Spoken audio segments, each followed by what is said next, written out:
The government shutdown has now stretched into a second week, and today KXAN's Grace Reader talked with Austin's Mayor Kirk to find out how city leaders are impacted and what they're doing to handle the situation. This is a day-by-day changing scenario, but we are also tracking what's happening at the federal level and with the federal shutdown. I'm wondering, with your involvement with the Conference of Mayors, how cities are talking right now about what role they may need to play in stepping in. Well, the cities have talked about not just this, but a number of issues related to the sort of chaotic feel that we have coming from the federal government, the loss of funding for certain things and grants being pulled back. But in addition to that, now we have the instances that we have with regard to a shutdown.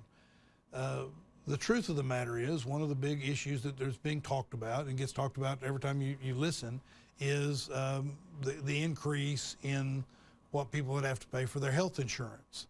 Well, cities are very concerned about that, because if you increase what people would have to be paying for their insurance and you have people drop off of that insurance, then our public health facilities end up many times having to pick that up.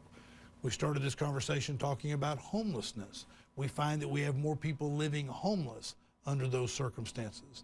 So that's one example of where cities are very concerned about a long-term shutdown, because that impacts people that aren't receiving paychecks, especially if those people don't get back pay once there's no longer a shutdown.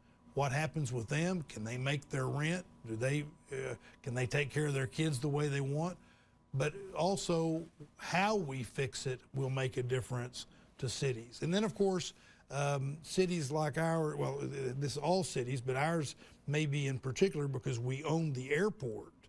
We're very concerned about what it means in terms of people being able to travel out of that airport, and already the lines increasing and things of that nature.